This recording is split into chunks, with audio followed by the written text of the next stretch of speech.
Good morning, and thank you everyone for showing up on such an early Friday morning here. We're standing here with Ben Jamal.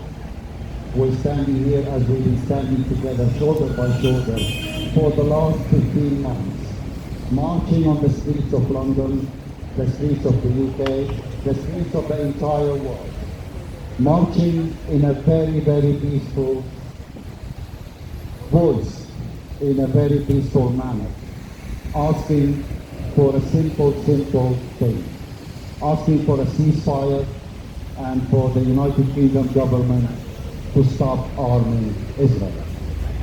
We're standing here as we stood next to Chris, as we stood next to Hannah, and as we're standing next to Yusuf and others that have been wrongfully detained and arrested while marching and asking to stop the ongoing genocide in Gaza and in Palestine, in the whole of Palestine. As we're witnessing what's happening in the West Bank, we stand here and raise our voice to say, stop this genocide. It is a simple message that we've been asking to do for the last 15 months. Yet, we are seeing the double standards. We are seeing how we've been treated as a peaceful march. We've been called a hate march by all sorts of people. We've been called so many names. And often by ministers, by Keir Starmer, that a couple of months ago hosted the generals of the IOF in Whitehall. Shame. Despite having a media blackout, Declassified managed to track them down, giving them a diplomatic immunity. The genocidal army, the general that has ordered the killing of thousands and thousands of children in Gaza. The army that continuously to ethnic cleanse Palestinians in the West Bank.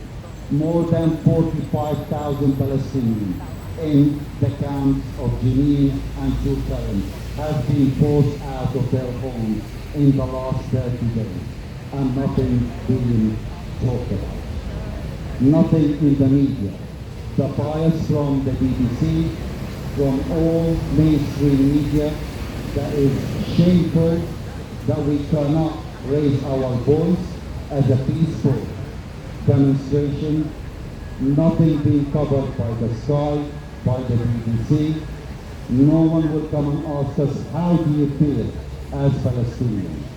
How does Ben Jamal feel as a Palestinian being arrested and charged for a peaceful demonstration, for a basic right that we have in the UK for hundreds of years? Now we cannot. We are not allowed to raise our voice because of the pressure that is coming from the Zionist entity on the UK government. The pressure that is causing Donald Trump to declare the ethnic cleansing of Gazan people and Palestine, and the whole world trying to justify what he says. The whole world is watching. We've seen the bias. I've seen the bias on every march, where we will argue with police about the people who are trying to stop us, blocking our marches, that they are illegally blocking our way. On the 15th of January, it took the police 10 minutes to remove 5 people who stood in front of 200,000 people who are marching peacefully. Yet, it took under 30 seconds for the police to arrest an 80-year-old man because one of the Zionist entity has said that he raised his hand.